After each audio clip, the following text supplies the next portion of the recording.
Yeah. Yeah, it's been a long 2 weeks. Right here. Primetime rundown. Getting Boogie Wonderland up in here.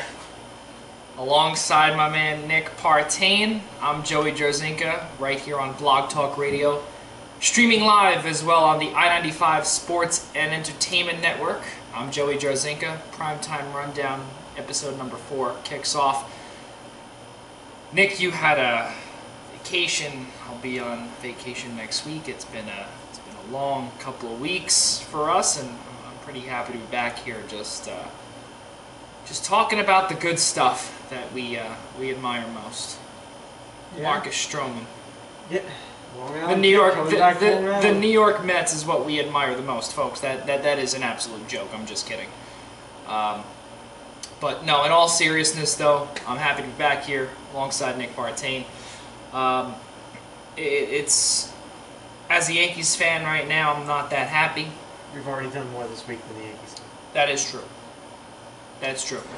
I know for a fact, getting prepared for soccer season for myself in the NEC for St. Francis Brooklyn women's soccer, even though we don't sign players.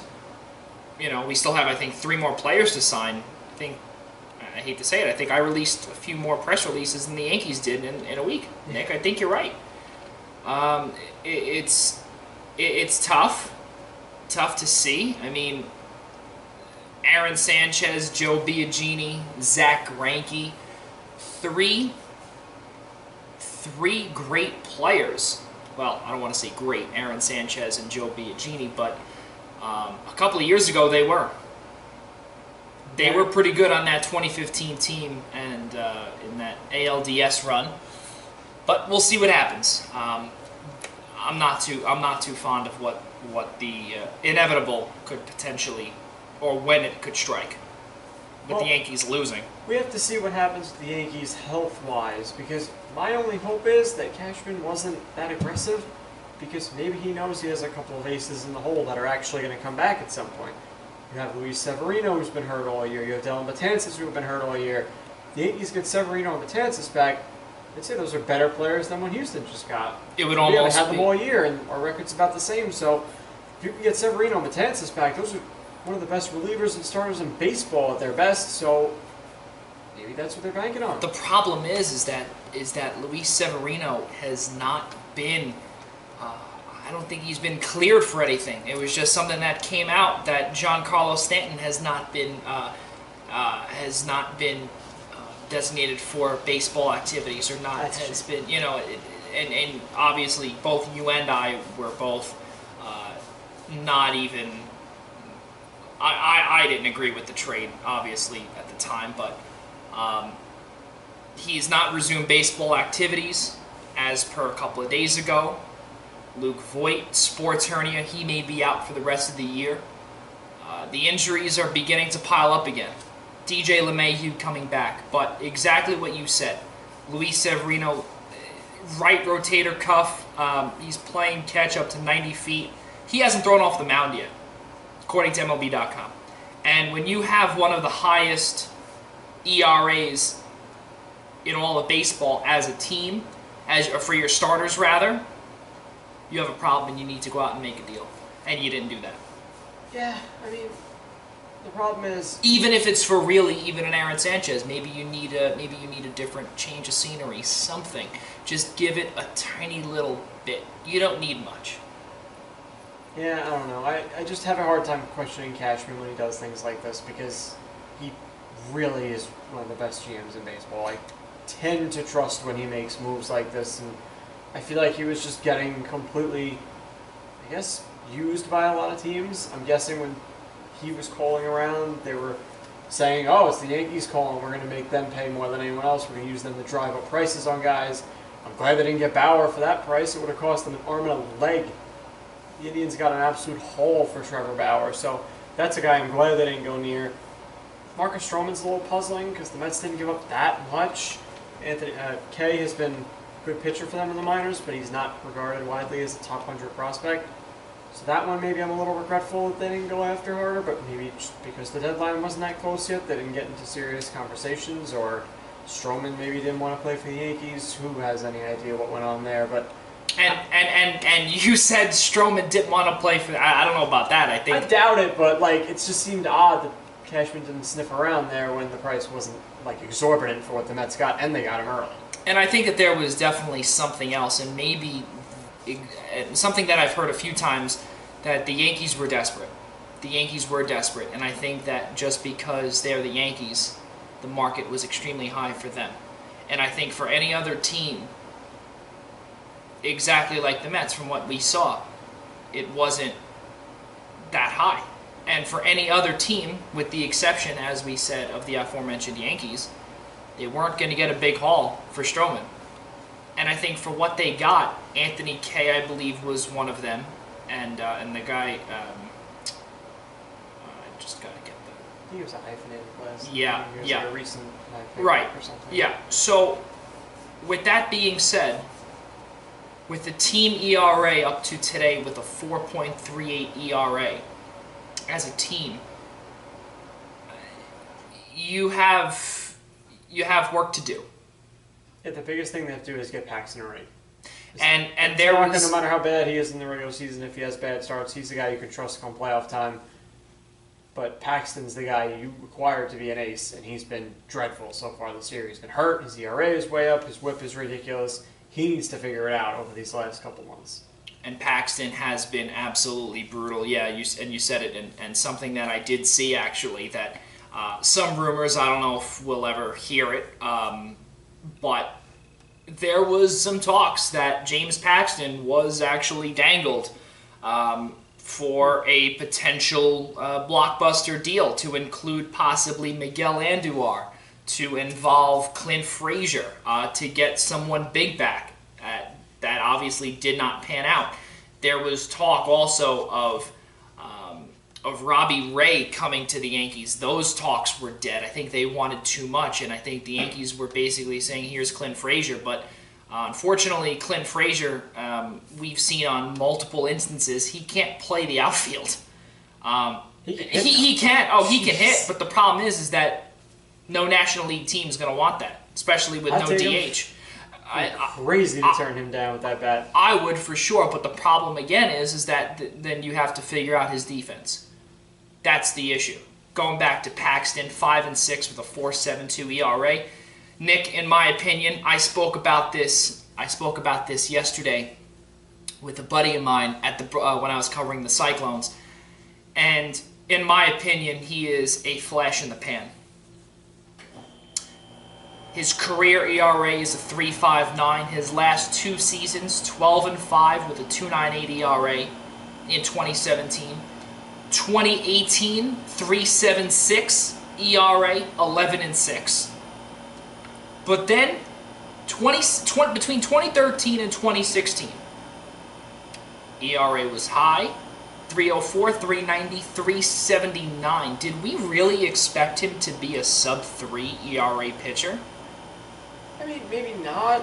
It's Yankee Stadium. It's a bandbox type of ballpark, but Short porch. I thought for sure him in the low threes. That's fine with me. I mean, he's a pitcher who at his worst before this season was a 3.9, which isn't that bad. And it was mostly because he was probably walking a lot of guys and letting a lot of guys on base. He's really cleaned that up over the last few years. So he's allowing less base runners, but this year it's been a major problem. He needs to just be able to get players out. I feel like he's even a mediocre version of normal James Paxton would be fantastic right now. He'd be a very good number 2 behind Tanaka come playoff time. Power lefty. Oh, I agree, and I believe that is 100% what he was brought in for. The Yankees gave up a lot for Paxton back in, I believe it was January. Yeah, I mean, I haven't heard anything about Justice Sheffield. So that is true. He had like peaked as a prospect. Eric Swanson, Dom Thompson Williams, November 19th was that trade. Yeah, you're right. We haven't heard much from Justice Sheffield, and really, between what the Mets gave up, between what the Yankees gave up, I don't know. I mean, Seattle's in it for the long haul, I guess. I mean, there's really no other way to do it. Yeah, they didn't sell as much as I thought they would this deadline, but apparently not a lot of teams are buying as hard as we thought they were, because not that many deals I feel like went down. Like, there were a couple of surprise ones out of nowhere, but I feel like in terms of quantity of players, there were a lot more guys that I thought were going to go that never went. Trevor Bauer was one. Trevor Bauer was one who went to Cincinnati Reds. He went down Ohio, or down to Southern Ohio. Yasiel Puig went to Cleveland, went north. He went kicking and screaming. He did, and we'll get to that in a second. My goodness, Amir Garrett, for all those St. John's fans listening in, it's like old school Big East. You have Amir Garrett taking on the entire Pittsburgh Pirates dugout. He didn't even get the longest suspension. He didn't. Keon Cola. Absolutely unbelievable, Nick. Yeah, it was a mail-in. And I think it was a 10-game suspension, I believe. Yasiel Puig got 3. Something that we've also heard, too, from multiple critics, one being ESPN's Mark Teixeira, came out publicly and said that... I thought he sent a text message. Oh, yeah. Doo-doo. Shh. It was he wanted a 30-game suspension. For Keller? He wanted a 30-game suspension for fights. And I don't think that is something that is necessary. I don't think it's that's too much. I think it depends 30 on the type games, of right. brawl. Like, that was a bad brawl. If they would have went to like 20 games for maybe Garrett or Keller, I wouldn't have been against it. Like, you really can't be charging and throwing massive punches. I understand the whole dugout clearing, a little pushing and shoving and whatnot. There were some haymakers thrown. Those guys were pissed. That's the kind of fight you really don't want to have. It's fun for us to watch from the sidelines and be like, wow, look at these guys going at it. It's like a hockey fight down there. But really, that can't happen. But, I mean, the suspension part of it isn't going to change guys going in for a fight. None of those guys at the time were thinking, I'm going to get suspended for this. They were thinking, my guy got drilled or thrown at and I got to defend him. So, really, the rules have to change there, where throwing at a guy's head gets you punished immediately. Thrown out of the game, big punishment right after that. Because if there were more league-wide punishments when these brawls first started happening, because this is not the first Reds-Pirates brawl this year. They've been pissed at each other since Game 1 with Dietrich flipping the bat and whatnot. Keon Keller, yeah, I for some reason I said Cola. But yeah. Not Pepsi? No. We're not, disclaimer, folks. We're not sponsored by them. But in all seriousness, though, I don't know. I honestly have no idea what Major League Baseball could have done better. I think they did it perfectly fine. Well, for this instance, yeah, but they, as a whole, they need to take these ridiculous, unwritten rules out of the game. And they this need to is start what policing these things themselves. Because if the first time there was any kind of incident between these two teams this year, a big suspension was handed out or a fine, it would have sent more of a message from the league saying, if this continues to escalate, it's only going to get worse from here. The first time it happened, nothing happened. I mean, Dietrich watched the home run, there was some yelling, and that was it. But then he got plunked, I think, the game after. I don't think anyone ever got suspended for any of the early stuff. And Joey Votto, too. Joey Votto was continuously chatting with the Pirates. This was all in Cincinnati, obviously. Absolutely surreal, honestly, the way that it all went down. You know, and I've been to last year I was in Cincinnati for a Memorial Day weekend last year, Pirates, Reds. And both teams were out of it. Both teams were god-awful, which they are now. Reds are on the, I guess, I don't want to call it upswing, but they're trying to rebound. And we saw that with the Trevor Bauer trade. Sonny Gray, Trevor Bauer, not a bad top two in a National League. Yeah, Sonny Gray's rebounded this year. Yeah. He's been great. Yeah. He's on one of my fantasy teams. He's pitching pretty well right Right. now. Which Yeah. is nice to see. I felt bad for him as a Yankee that he Yeah. couldn't handle it. Big, small ballpark. Like Yep. he could not pitch at Yankee Stadium. So I'm happy that he's able to go somewhere where he can succeed and he's not pitching against But us. my point is that those games are great, and for again those that are listening, I completely recommend heading out to Great American Ballpark, right on the Ohio River, borders Kentucky. He's got great in the name. How do you not want to go there? I'm doing all the marketing for you. Our 516 sports update, the NBA, actually ESPN's Adrian Wojnarowski has come out with the prospective and alleged schedule for... it's coming from a lot of different sources. You put it all together and confirmed everything, so I'd say it's pretty much what it's going to be. I think Nick Partain could be the one to release some of the that schedule for us. It looks like defending NBA champs, Toronto, hosting Boston. Some good stuff there. I was kind of hoping for a finals rematch there, but I'll take it. Rockets, Warriors. That'll be a fun game, but, you know, it would have been... Bucks, 76ers. That's going to be great. Those are the consensus top two in the East. Two stacked teams. It's going to be a phenomenal game. I can't wait for that one. And that most likely will be the first game of the day. We don't know just yet. Also, the New Orleans Pelicans taking on the Denver Nuggets. The Pelicans getting on without Anthony Davis. Yeah. They're able to rebound. I love what David Griffin's done with that roster so far. They're going to be fun to watch. I can't get those Lakers guys healthy. If Ingram's playing healthy and Ball's healthy, they got something there. They're going to be at least watchable, and they can contend for a playoff spot. And on top of it, too, let's not forget, they have one of the best guys in Drew Holiday still. Yeah. Supremely underrated player. He's going to be really fun to watch playing with Zion. Like the two of them on a pick and roll is going to be nasty. You have him. You also have Josh Hart, too, up-and-coming shooting guard from Villanova. Ideal 3-and-D. There is going to be a lot. They have a good problem. They have a very good problem. They have a really deep team. Like, they're like 3 deep everywhere. They're going to be really fun. And Jackson Hayes in Summer League was dunking on everyone. Him and Zion as your 4-5 is going to be fun.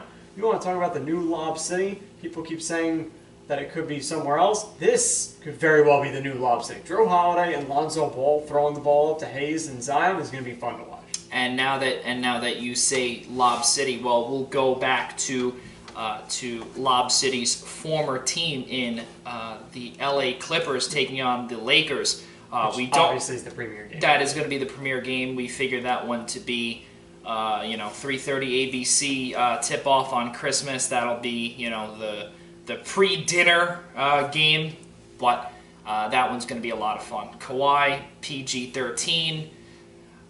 Let's not forget, also, obviously, my Lakers, LeBron. Rondo. Yeah, Rondo. Let's not forget Rajon Rondo, DeMarcus Cousins, Boogie Cousins, and Anthony Davis. It's going to be a lot of fun, and I can't wait to see that. So that is our 5:16 sports update. We'll get to the rest at 6:31 moving forward. But keeping on pace with the NBA here, a rumor came out, not even a rumor, a full-on story came out in terms of Zion Williamson and what he's done in terms of making a name for himself nice and early, Nick. And it looks as if that he signed with Michael Jordan, with the Jordan brand, and good for him. Really, really good for him, because he turned down millions and millions of dollars in multiple deals. And why did he do that? I don't know. He turned down Puma. He wore Puma multiple times. And I don't know. He also blew out his shoe. That was a Nike, wasn't it? That was Nike, yes. Jordan. Yep. That was Nike. And I believe they were Kyrie 4s, I believe. I think so. Yep, that is the case. Thank you, ESPN. And once that happened at Duke, he switched off between Puma and Jordan, and that was the case in the Summer League once he was drafted.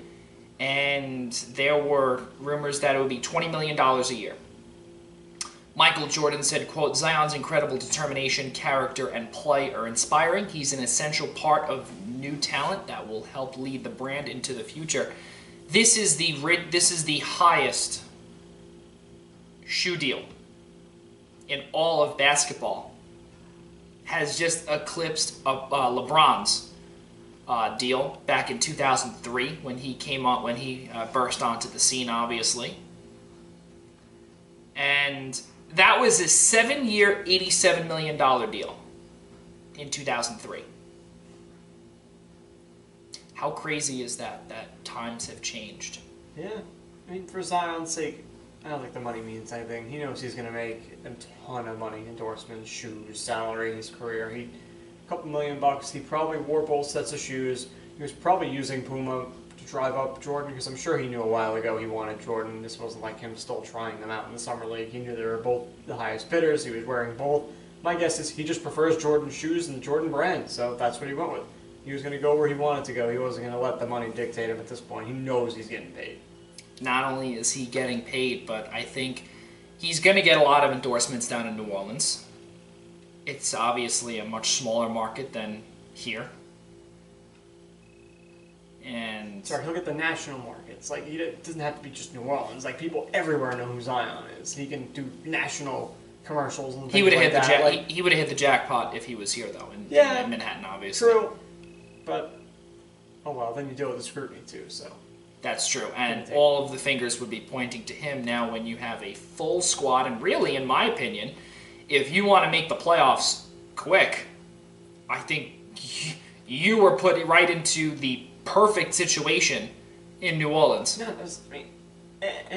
the West is so competitive that is true. He probably has a better roster than he would have had with some of the Eastern Conference teams, but if he's like a good NBA player right off the bat, he could have taken like a Knicks or a Bulls to the playoffs, even with them not being that good. Just the East is so weak that he could have brought a mediocre team to a playoff spot. Here, he's on a good team, and they might not even make it. But also in terms of not even making it, but originally they were supposed to be another lottery team, the Pelicans, before they traded away Anthony Davis. Well, and they technically still are supposed to be in that range. They're supposed to be around that 30 to 35, or no, a 25 to 30 win team, which really, no, that's not, I'm shocked. I think that they could do a lot better. They could be in the 40s. Yeah, I wouldn't even a bubble playoff team. I wouldn't go. I would not say no if someone came out and said it's going to be 45 wins for the Pelicans. Yeah, I think they can do it. It wouldn't have been a playoff team last year, but I think they could be good. Lonzo. I can't believe I just said that. Drew Holiday. Josh Hart. Brandon Ingram. How about the kids? Jackson Hayes, Nickeil Alexander-Walker, both of them. Jackson Hayes is the biggest one to speak about who has shined. Yeah, figuratively and literally. He has shined and has been absolutely amazing in the Summer League last month. And we didn't even mention, they also signed Derek Favors from Utah. They have a very, very, very deep team all over the place. As we said earlier, I think they have a very, very good problem. You're going to have to fight to earn minutes, and the guys that are playing well are going to be the ones who play. You know, I would not be surprised if there was one trade, and New Orleans is at the forefront of it. Maybe in training camp, you might have some issues in terms of playing time. You have guys that would be a starter on certain rosters and might be buried on the bench. Yeah, can you really go through 9-10 guys? Yeah, during the regular season, absolutely. You can for sure, yes, but flatten out the minutes a little bit. You don't want to on a consistent basis. You're also going to have injuries throughout the year. I think this year they'll be okay because they'll limit the young guys' minutes. I don't think Zion's going to start. He's going to play, but they're going to be careful. They don't want him to blow out his knee or anything. They don't want him to hurt himself. So they'll keep him on the down low. The veterans will play plenty, but I think next year is the year you could see maybe some turnover if Lonzo Ball takes a big step and you need to get him in the starting lineup. Alexander Walker, if he takes a big step, if Hayes takes a big step, then maybe you'll see some turnover where they got to get those guys in the lineup. For now, having a starting lineup of mostly veterans, Jahlil Okafor also, let's not forget. He played all right last year. He finally got a consistent role somewhere. He turned himself around a little bit. He's respectable. We know what he is capable of, Jahlil Okafor. And a couple of years ago, before Joel Embiid burst onto the scene, he was one of the better picks in 2015. Yeah, he was number 2. Number 3. Oh, yeah, Randall went. Russell went ahead. Yeah, he was number 3. And in his first year, 2015-16, he averaged 17.5 points, 7 boards. Yeah, it was mostly opportunity-based. It was. You gotta be careful with the counting stats like that, because he wasn't efficient at all, and he played horrible defense. So it was kind of fair. It was kind of typical rookie thing, where like, oh, look, there's numbers. But That's it's like, fair. Is he really playing well? No, and he wasn't playing well. But then when he was traded to Brooklyn, he didn't really have a role. Yeah, but by then he had already shown the NBA Right. He wasn't improving on defense enough to be able to play, and he was one-dimensional offensively. He wasn't showing enough. 8.2 points a game in 59 games played, 24 games started for the New Orleans Pelicans, 66.3% from the charity stripe, 4.7 boards a game, averaged the same amount as 2016-17 in 9 more games played. I think you're right on that, Nick, where, excuse me, the way his defense was. I don't know if he's gonna. He might be a casualty in New Orleans. I can see that. Second half of the year, I think his potential has been topped out. He's never going to be, I don't think, more than a role player, so they'd have no problem cutting bait if he just doesn't play well. Jackson Hayes, Zion Williamson, Derek Favors, all have the ability to play the 5. Yeah, and they signed Nicolo Milli, right, the guy from Europe. Yep. Who knows what he could be? He could end up. He could be fantastic. he could be like a Zubats, where he burst onto the scene when JaVale McGee went down for the Lakers last year. Yeah. Now the Lakers traded him for nothing, for reasons people don't understand. And now Zubats is going to be the starter in the other side of the locker room for the Clippers. It's a fun little story to watch, because I hope he dominates. Because I want him to dominate. Just on a salary dump for no reason. He was a good player, and they basically gave him away. Well, smart move from the Clippers. They were like, "You're going to give us picks for a good player? Okay, sure. Thank you. You got me. Thank you very much, Rob Pelinka, for that one. Well, let's keep it going.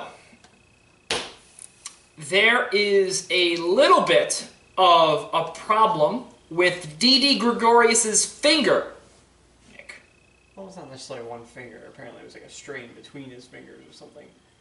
Which seems like an incredible injury to sustain, but I can't see that being more than a couple of days. So I think he'll be all right. If he goes back onto the DL or onto the injured list, my mistake.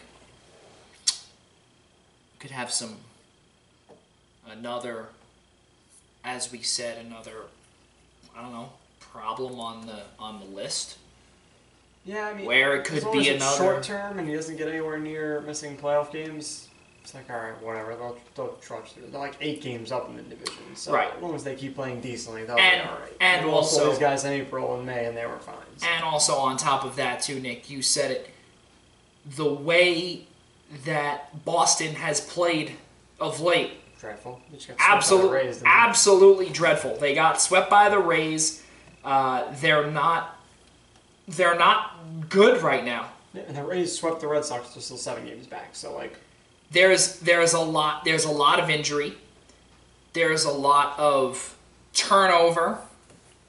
The injury mainly for the Yankees. Brett Gardner just came back. That helps with. I don't want to say it helps. I mean, it's you have Gary Sanchez on the injured list, Stanton on the injured list, Luke Voigt. The list goes on. Yeah, the bat ones, to me, they've continued to be able to cycle. It's the pitching that's the problem. Right, because there's not enough. Yeah, we need Severino, we need Betances to be useful come playoff time. Even for Severino, he could be a reliever even come playoff time, and do like a split start kind of thing maybe with CC, because CC always has those short outings. But I think CC during the playoffs can go through the lineup once, give you 2 to 3 innings. Mm-hmm. Maybe be able to get that out of him, have Severino follow him for another, maybe one shot through the lineup. You could turn your rotation into a very short term on all these guys, get them out of there quick, and let your bullpen go if you can get it deep enough. If you're adding 2 more power arms to this bullpen they have right now, starters won't have to pitch much at all. You could let relievers dominate. I know we didn't talk about this in our pre-show and in our prep, but something that I want to bring up, Nick. I'm always and ready. I know you are. That's why I'm beyond comfortable bringing it up with you. My second favorite team, the Washington Nationals, made 3 moves, bringing on Hunter Strickland, Daniel Hudson, and Ronis Ellis. I mean, it's the same story every year with the Nationals. They always need relievers. That's they do a pretty good job of going out they and getting do. relievers. It's a matter of will they pitch well. Because That's they've had the issue, right? mixed results. And they got both Hunter Strickland and Ronis Elias, from Seattle. And the reason why I bring that up is because the Nationals, Nick, in the beginning of the season, they were practically dead in the water. Yeah. And why? Because some big guy named Bryce Harper up and left and went north to Philly. And Philadelphia, mind you, what did they do at the trade deadline? Nothing. They got Jason Vargas. Vargas. David Robertson has gone down with with possibly a torn UCL. He's going to end up a Yankee again at some point. Well, not for a few years because His he's UCL was torn, yeah. well, it's not. I think it's a flexor, a tendon or something like that. That's send him there. to Tanaka's doctor. Right. Jesus. Listen, that worked out, man. He's pitching and that thing is on a freaking hinge and he's surviving.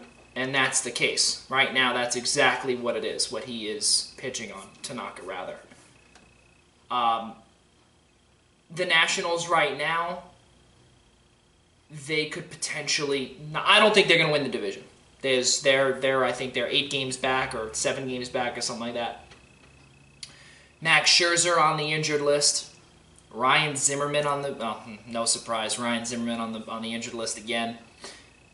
Matt Adams again.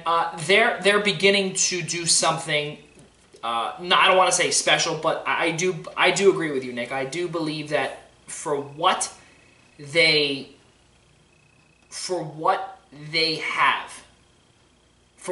had. Yes, it stinks that they're on a 2-game losing streak right now. They are 7 games back and tied. 3-way tie. Yep, actually a 3-way tie. A 2-way tie with, let's say, 3 games in the wild card. In the NL East. 3 in the wild card, 2 in the East. Right, exactly. They're tied with, coincidentally, Philly. And Chicago Cubs. And they've scored more runs than Philly.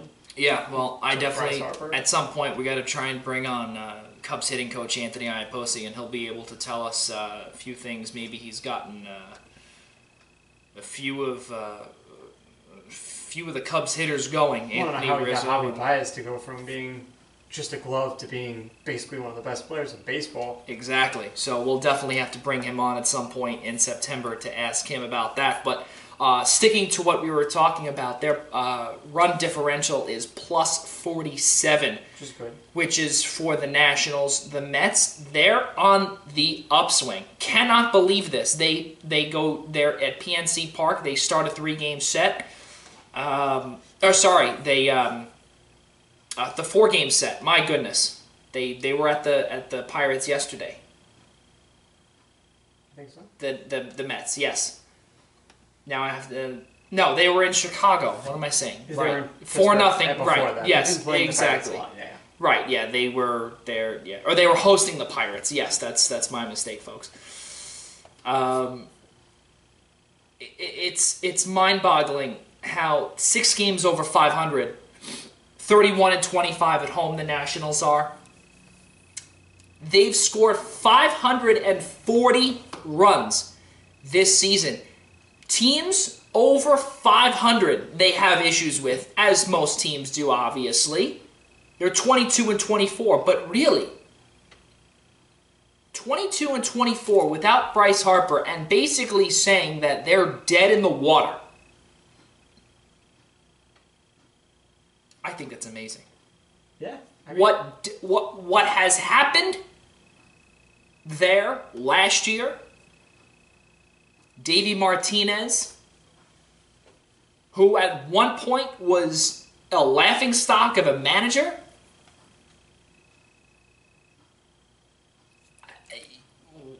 what they've done. I mean, to be fair, I ended up actually picking them to win this division. I still thought they were the best team, even without Bryce Harper. I thought the big three pitchers they have, Corbin, Scherzer, and Strasburg, were enough. I thought the Braves were going to be good. I didn't think the Braves would be this good. I thought it would be Nationals, Phillies, Braves as the top in that division. I think Victor Robles and Juan Soto were good enough to replace Bryce Harper. Adam Eaton was going to come back.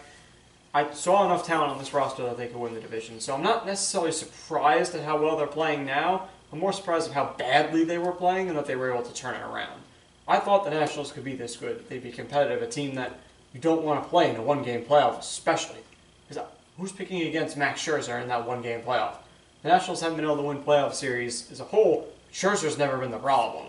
That guy's going to go out and pitch. And if he's healthy and they play a one-game playoff against either Atlanta or the Cubs or the Mets or the Brewers or any of the 10 different teams that can end up in the wild card right now, I'd pick them. And then if they have to play one of the weaker divisions, actually it wouldn't be. They'd probably have to play the Dodgers. That's where the problems would start. But for now, I think they could easily end up getting through the wild card with the team that they have. And if the bullpen guys are really good, they could end up causing problems for the Dodgers, who didn't address their bullpen problem. The Dodgers, we saw, actually, it was wild. I think it was July 31st, where Kenley Jansen almost blew the game, where he had, I think it was 3 wild pitches. He loaded the bases, and it was, I'm almost positive, it was 2 or 3 wild pitches where one sailed high over the head of Austin Barnes, and it was not nice. Yeah, when he gets wild, he gets wild. And he gets very, very wild. He had no control. And thankfully, for his sake, they won the game. But from what you saw of manager Dave Roberts' face, it was awful. It was not nice. Yeah, Kenley Jansen has not been Kenley Jansen this year. It has not been the bullpen that has been the strength of the Dodgers. It's been incredible starting pitching, which you kind of expected. You just didn't expect their ace to be Hyun-Jin Ryu, leading the league in ERA and being just absolutely absurdly unhittable for a guy who was always mediocre to good throughout his career, and now he's having a better year than Clayton Kershaw somehow. So go figure. Hyun-Jin Ryu at one point was one of the, when he did come up, he was a pretty good pitcher, and then he completely fell off the face of the earth. Yeah. And now it's very good to see him getting back up there. But again, Nick, something that we have discussed. Mahomes Magic Crunch. Yay, cereal. They start selling that around here. I'm trying it. The new cereal made by Hy-Vee. Hyvee. I mean, that's pretty cool. Yeah, I wonder if this will be a new thing for athletes coming out with like their own foods. Because like, from what I remember, Mahomes was a big ketchup guy, so a cereal sponsorship kind of is confusing to me. I thought maybe they'd go with something on that vein, but this is cool too. I'm alright with it. The cereal, according to ESPN, the cereals, some of the unopened boxes are selling for $33 on eBay. That's because they're only selling them in Kansas City for now, so other people want them. But if they made it a national thing, if it's actually good cereal and people like it, it won't be $33 everywhere. And a case of 12 is $315 for Mahomes Magic Crunch. And he hasn't even tried his cereal yet. Yeah, no, it's just kind of odd. I felt like he'd be somewhat part of that. At least they'd have him get a box before it became mainstream to people. Which is a little weird, but alright. Maybe he's not even a big cereal guy. They just were like, hey, can we use your likeness? And he was like, you're going to pay me money just to use my name? Alright, cool. Well, it's not garbage. Let's move over to the ice and something that you and I were speaking about before, and it's a shame, but we'll get there in a minute. A couple of buyouts. Nikita Gusev. He was not bought out. He was not bought out. I was getting there. Let me finish my sentence. Nikita Gusev was traded from Vegas to New Jersey for a third-round pick and a second-round pick in 2020 and 2021. 2021 third-round pick and a 2020 second-round pick, respectively. Nikita Gusev signed a 2-year, $9 million deal, $4.5 million AAV. I don't think it's enough to keep Taylor Hall. I think the production, not only from, I'm saying Gusev, I think they're one of the budget teams, New Jersey. Yeah, they'll spend to the cap.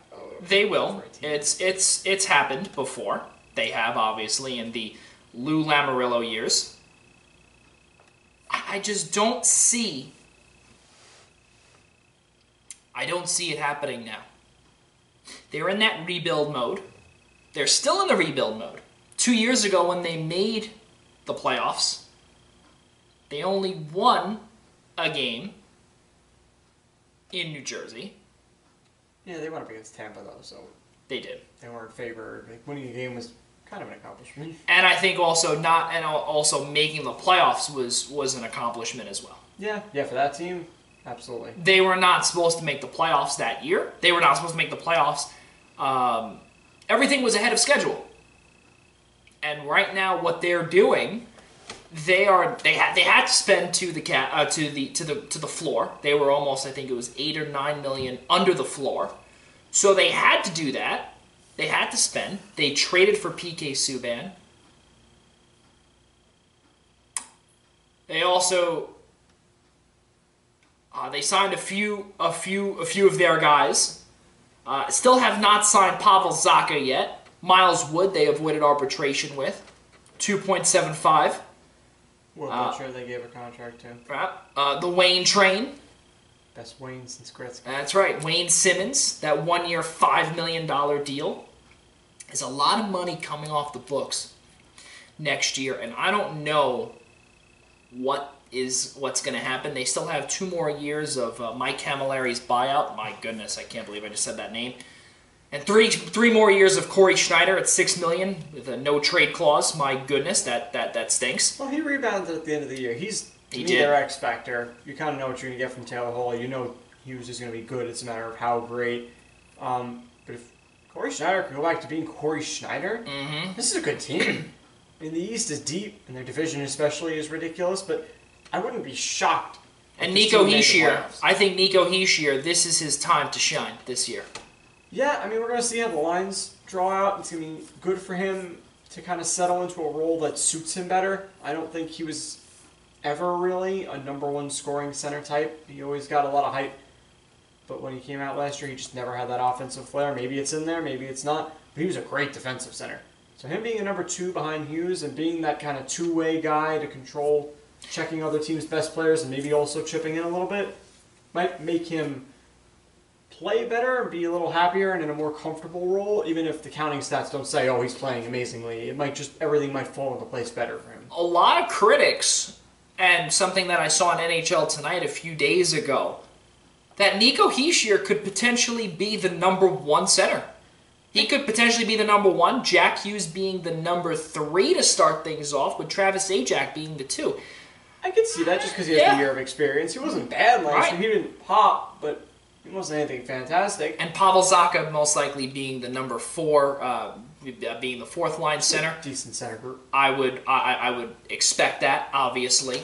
Zacha has been pretty much disappointment since being drafted he was a couple of years ago. When he got called up, it was like a big deal. And he's gotten a lot of top 6 time. He didn't really do much with it. He's only 22. Drafted 6th overall in 2015 in Miami in the first round. So, I remember when he got drafted. It was a big deal. That was the year. That was the year after Marty Brodeur retired. Well, he wasn't exactly a devil at that point. Right, that's true, but still. They could have had Matt Barzell. Yeah, well, that's true, and that was that year. But heading back to Nikita Gusev, though, we kind of got off on a tangent with Gusev. I love the Gusev move. I think that's it's a low risk move. You only have 2 years of him if he doesn't pan out. I think he'll have trade value even if he doesn't play well this year. Someone will pick him up for 1 year if they need a little scoring punch. The Devils can need a little money if they have to. And they still have almost $9 million in cap space too to play with. Yep. He's potentially going to be an exciting offensive player, which bodes well for them keeping Taylor Hall, because I think that's the strain they are going down. They're trying to be a little more of a fun team. Yes. PK Subban screams fun. Jack Hughes is going to be fun. Wayne Simmons is more of a grinded out type of guy, but I think overall this team is at least going to be a little more fun. They're going to be more watchable. They're going to score more goals than they did last year. If Taylor Hall stays healthy, they have a pretty decent top 6, so they might have something there. I disagree with you. I don't think the Devils are out of the running for him at all. I think they have a very good chance of keeping him. I think they've done a lot of good things this offseason and pointed out to him and his camp that we're willing to make moves to try and make the team better, and there's still more to be done. They're not settling. The fact they went out and got Gusev showed that they were never a team that was originally pined to get him. So the fact that they were able to swoop in and make that move shows that they're always on the alert. They have cap space. They're using it. I do agree with that, and the reason why I bring this up is because I agree with that part. But the one thing that I don't agree with is the fact that we look and we're scarred for life with this. The trade deadline comes very quick, and February. I hate to say it, folks, but we started this show a month and a day ago, actually, to the day, today. So 32 days we've been on the air. February is going to come quick. The trade deadline is going to come quick. Do you really, are you going to try and tell me that the New Jersey Devils are going to try and, are they going to ask Taylor Hall and say, hey, do you want to stay here? A la John Tavares? I don't think so. Yeah, I think Ratio is smart enough that if he doesn't get Hall pen to paper by the trade deadline, he's going to move him. So that's the whole thing. And then what happens with the fans, though?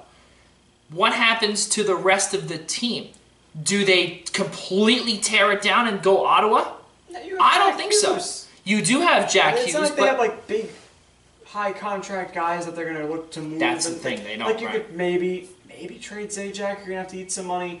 Palmieri you could probably trade if you had to. You could trade Gusev if you had to. Subban you might be stuck with. I don't know. It was a big thing with the money that Nashville couldn't really move him because of the $9 million. So maybe you can move him. Like there are some veterans they can trade, but for the most part, their longer deals are to younger players. So really, if they trade Taylor Hall, they're going to try and at least get one young player back for his position, I feel like, and then either a slew of draft picks or maybe a couple of good young players, maybe a veteran, because they're still going to have probably cap space by the trade deadline. So plus you're giving away $6 million in salary, so maybe they'll look for higher paid guys that are underachieving that they can try and do a little reclamation for.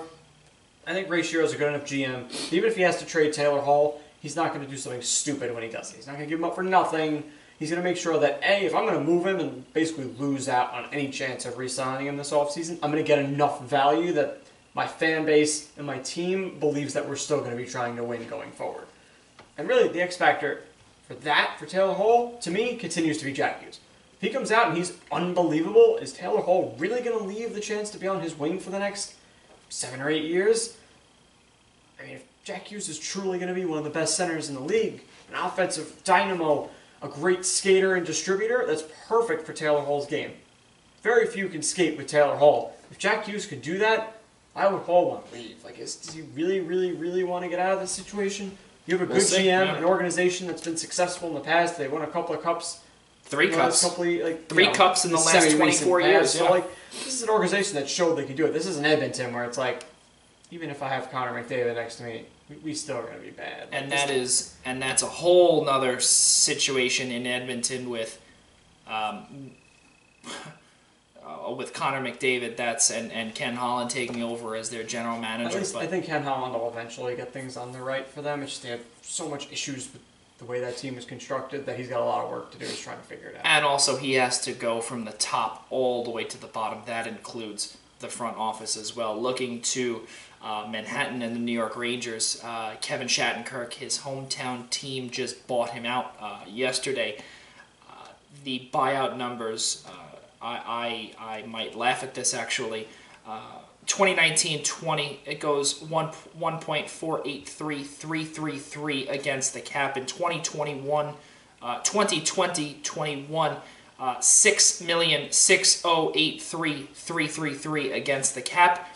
And then the final 2 years is 21-22 and 22-23, 1,433 will go against the cap, and all the way for the final 4 years, for the next 4 years, Dan Girardi and Kevin Shattenkirk's contracts are a part of that buyout. And the best part about this, Nick, is that they probably could have kept him. Yeah. I think they could have kept him. And I think not only could they have kept him, I think if they would have traded away Chris Kreider, I think if they would have traded away Nemestikov, holding back some money, you bury Bolesky, and on top of it, you also either possibly maybe trade away and hold money and retain salary back of Brendan Smith. I don't think they're going to get anything for Smith. So then bury him. That one would have been tough. So then bury him. Yeah, well, I mean, I don't know exactly how this contract works. You never know how much you're really going to save by sending him down. But, yeah, to me, this buyout was a poor choice. To have it last 4 years is a poor choice. Like, I don't understand. And I understand bloating next year's because they're going to have so much money coming off the books and they can survive paying Shattenkirk $6 million not to be there. The last two are odd. By 2021 and 2022-23, they should be trying to compete. Like, this is a team that should expect by then they're a Stanley Cup contender, and to be blowing $2.5 million on Dan Girardi and Shattenkirk at that point is bad. Bad management. So that's going to be something you're going to have to navigate in the future. I mean, you're right. To buy them out, you can't even trade you can't even trade them to an expansion team or a team with cap space or something by that point. Now you're literally locked into that. You can't do anything about it. And let's not forget too, this year, 2019-20, is the last year with 31 teams. Very short-lived 31 teams. Next year it will be 32 teams, with Seattle heading into or becoming the 32nd franchise to participate in the National Hockey League. Lots of money coming off the books, Nick. You said it. Tons of money coming off the books. They're set up to be fine. Why buy out Shattenkirk? Why not try and find a way, like you said, to bury one of these guys who has a year left, or trade him away, give up somebody else. Oh, and still, let's not forget, they only have $1 million in cap space, and they still have to sign Brendan Lemieux and Anthony DeAngelo. Yeah. You have 6 guys. Brendan Smith, I do not expect him to make the roster. No. But you never know. Jacob Trouba being signed to a 7-year deal worth $8 million, in my opinion, now looks extremely stupid. I mean, I don't... At first it was okay. He's a 25-year-old defenseman who's shown a lot of ability. He is. I don't... But then you also have, and Brady Shea as well, 5.25. That's not bad. No, that's a solid that's a solid good, yes. He's a good defenseman. I like I him. believe $8 million, though, it's a lot. But then you look at Panarin, though, 11.642. I think that's okay as well. But now... You have Pavel Buchnevich I think he avoided arbitration 3.25. That's a lot of money for Buchnevich, and they don't even like playing him every game. So 3.25 seemed like a lot for 2 years. He better play a lot this year. They better have some confidence in this kid, because otherwise that's going to look awful. Going back to Trouba, it's risky because he's never shown he's a #1 defenseman. He was always behind so many good players and. Behind Dustin Byfuglien, behind Tyler Myers, and God, I don't want to say Tyler Myers is great, but really, Tyler Myers, though, is decent. Yeah, he has shown to be a #1 defenseman. He was shattered a little bit, Trouba, like he wasn't getting the #1 minutes, the #1 assignments, so we're going to see. He's now their #1 defenseman. He needs to come out and play like a #1. If he plays like a #1, he's a solid #1 NHL defenseman. $8 million is fine. It's the going rate now. He's 25 years old. He's shown offensive ability. If he can play in his own zone and handle #1 minutes every day, and he could be the quarterback for the power play. But yes, he's a lot. But It's what you got to pay to have those kind of guys. So it's kind of, if he's a number one defenseman, it'll kind of be like Panarin, where it's a big number, but he's worth it because he's playing well. So that one's not the worst thing in the world, but you would have hoped to get him for less because he hasn't shown that he's a number one yet. So, and the fact that you knew he wanted to play there, but I guess him and his agent did a great job and said, hey, if you don't give it to us, someone is going to. We'll take a short-term deal or find somebody to sign an offer sheet. Like, they would have found a way to get the money to him. And they trade. The Rangers were hoping when they traded for him that they could get kind of a you want to play here type of discount, and they did. That's their problem, but you have, again, a lot of money coming off the books that I would not be surprised. Chris Kreider or Nemestikov are going to be traded. One of those two are going to have to be traded in order to sign Brendan Lemieux and or Anthony DeAngelo. Yeah, I mean, they're both RFAs. I don't know if anyone even wants Nemestikov. For $4 million, that's a lot. So somebody will take Chris Kreider at that price. Somebody would absolutely pay him that to play this year. Nemestikov, I don't know how that would go. Then you hold back money, but you're gonna have to. But in order he's probably the best guy to move, though, is Nemestikov. In order to sign them, now you're in a cap crunch. Yeah. Now all of a sudden, I think in the beginning we were speaking about this, and we were saying how in a couple of years how this Panarin contract may look, and right now it looks okay. It looks okay on paper because you have so many UFAs coming up and RFAs coming up. Ryan Strom's not going to be back. We know that after. Yeah, unless like a super bargain. He's an RFA next year, so they might be able to get him on like a really short 2-year bridge. And he's like a depth forward, and they like him a little bit. He might come. And I believe that this $3.1 million deal was signed when he was with Edmonton in that trade for Spooner. 1-for-1 at the time, but Ryan Spooner was also a buyout, $300,000. That's obviously chump change. Matt Bolesky, $1.9 million. It's a retained salary that ends this year. That one will be buried, so you figure that's about another $2 million. He would have about $3 million in cap space. That might be enough for Lemieux and DeAngelo. DeAngelo hasn't shown anything at the NHL level, but we don't know. We don't know what the Rangers could do. And again, there's a lot of movement that the Rangers now have to do. And all of a sudden, they were a team that they had almost $18 million in cap space. Yeah, we knew after they got Panarin that this year was going to be a little bit of an issue. And honestly, I didn't think so. I didn't think this year was going to be a bit of an issue as well, because also I did not think that $8 million contract would go to Trouba. I expected it to be. We talked about it was before he signed that, and I figured he'd be less. I expected it to be about maybe $6.5, $7 million. Yeah, that's probably the ballpark I would have said. That was the ballpark, but hey, they wanted him in Manhattan to play. Right here on Primetime Rundown, 6 o'clock right here, top of the hour, alongside Nick Partain. I'm Joey Jarzynka. The Arizona Coyotes. They have $200,000 in cap space. It's enough for a lot of hot dogs. It is. Flying hot dogs, like in Philadelphia. I think the team could make a run.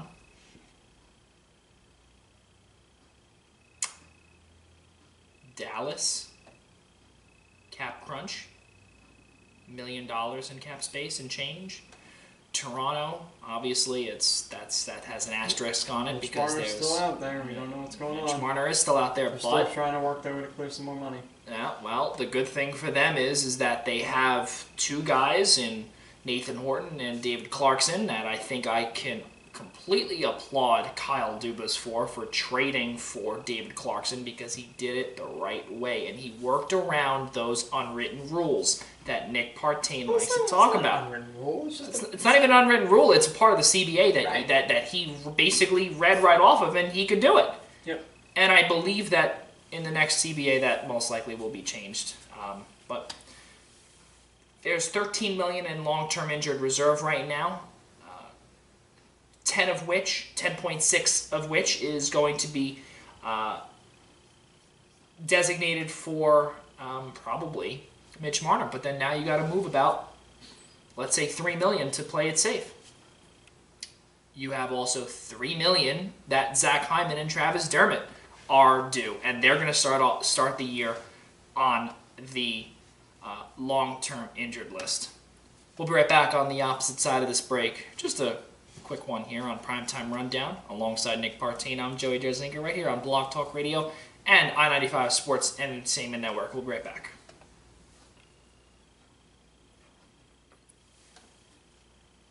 We welcome you back to Blog Talk Radio on the I-95 Sports and Entertainment Network right here on the Primetime Rundown alongside my guy Nick Partain. I'm Joey Jarzynka. Yeah, I know, right? The way that was, forget that. But we're back here, 6:09 Eastern Time, 3:09 on the West, Central 5:09, and Mountain 4:09. Got 50 minutes left, Nick, and we're going to stick to some football. East Coast football, the New York Jets signing former All-Pro Ryan Khalil to an $8 million deal. Joe Douglas' first move. That's got some Philadelphia Eagles written all over it. And why? Because Joe Douglas was Vice President of Player Development for us for a little while. And hey, he's striking big here. Nice and early. I like it. I'm assuming you do. Yeah, I mean, it's a one-year deal. There's no risk. He's a veteran. At the very least, even if he can't play football, his brain might be worth $8 million to help out Sam Darnold and Jonathan Harrison, who would be the other center if Khalil wasn't playing. But I can't see this not working out. If he's even replacement level, this is a home run because we really didn't know what we were going to have at center. And for Darnold, this is so nice. So nice. And not only that, too, also it helps Le'Veon Bell, too. And I believe that I did see him seeing him after practice yesterday, and when that was announced, and he was pretty happy himself about it. Matt Khalil can do some work. Or Ryan Khalil, my mistake. Matt is the tackle. Matt is the tackle. But Ryan Khalil. Did I say Ryan or Matt before? I don't know. Why do we call them tackles if they don't tackle? I don't know. It's a good question. Ryan Khalil, though, signing, as we did say, folks, again, my apologies, $8 million for 1 year. Sam Darnold's new center. I think that is the best for a rookie when you have a veteran presence there, especially the one handing him the ball, or snapping him the ball. So many snapping issues last year. Yep. You know, and it's funny, we won't be seeing any more butt fumbles because Mark Sanchez retired last week. Listen, he's still, sadly, one of the best Jet quarterbacks of all time. Man made 2 AFC Championship games. He was a great playoff quarterback, somehow. He would have very disastrous up and down regular seasons, but when the playoff time came, he was putting in the wins on the road against great teams and great quarterbacks. So, I'm going to miss him, I guess. He had very low lows, but he took us the highest the Jets have been in a very long time, so it was something. Then I again, really wish he worked out better, because when they drafted him, the team was stacked around him. Then he again, came in and he was immediately a great quarterback, they would have won a Super Bowl. The defense, no doubt about it. and the defense was one of the best in the NFL at the time as well. Absolutely. Oh my God, what a fun team. Yeah, that defense was definitely one of the best, not ever, but definitely one of the best at the time, for sure. And definitely one of the best teams in the Super Bowl era, in my opinion, on defense, and that definitely could have done wonders. But as you said, the offense needed some work, and the coaching staff as well. Something else I want to bring up too, and I want to go back to the Mets for a quick second. Just yesterday, Brodie Van Wagenen came out with a letter. And Nick, I don't know if you saw that. Did you see? Yeah, I saw the letter. Did you see what he? Okay, so for the fans that have not heard, I'll read it to you in full quote, beginning quote. I want to thank you, the fans, for your relentless and continued support of the team this season. All they do is bash you, but go on. I wanted to update you on our goals and mission following the trade deadline. Wasn't it obvious? Our focus at the deadline was the same as it has been in the offseason and every day as we go forward. And how come you were shopping at 2 pitchers? We want to win now and win in the future. We wanted to improve the team for the rest of the year and as we head to 2020. We were able to add Marcus Stroman, one of the best pitchers in baseball, and a guy who has New York roots. Correct. He is someone who thrives in big moments, Agreed. Craves the competition, and wants to be a part of something great. Yeah. Jason Vargas is a true pro. Not really. A great player. No. I'm going to pause for a quick second at a great player. So as I read it, he's going to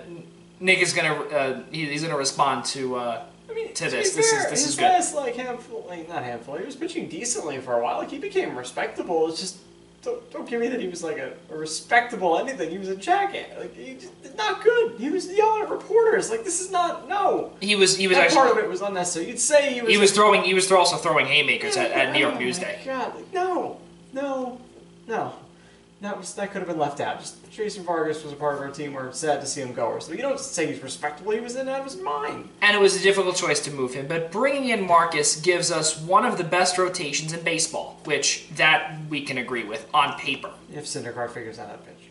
We had a lot of incoming calls on a number of our other players. So they have incoming calls. Is that the case? Okay. Yeah, but we knew that. But at the end of the day, we weren't going to move key pieces on our club unless we felt we would be better positioned moving forward. We are now the underdogs and chasing the pack. This team has had really good chemistry and positive energy dating back to spring training, and we now have to overcome what we put ourselves up against. In the last few weeks, our pitching staff has shown us what we know they are capable of. The team's performance has been great, and we do believe we are capable of playing this type of baseball moving forward. And they did win the 7th game yesterday. This was also after they had won 7 in a row. In the last few weeks... sorry, my mistake. I just read that. This group has shown resiliency and has earned the right to go out and play meaningful games in the next 2 months, and I know they're excited to go and do that. Our organization, from ownership on down, is supportive and has given us the resources to go win. No, they have not. We already argued about that. I think they do more than people say. That's been our... Well, I think they do it the wrong way, but that's another thing. That's been our mission, and we don't see that changing. We are excited for the rest of this year and to keep this momentum going. Let's go Mets, end quote. He knows they won 7 straight games against the last place Pirates and a terrible White Sox team, right? I think this now puts a bullseye on him. I mean, that's been on him all year. He just needs to shut up for once, but hopefully they just get knocked around the rest of the year, and maybe he'll go into hiding for a while.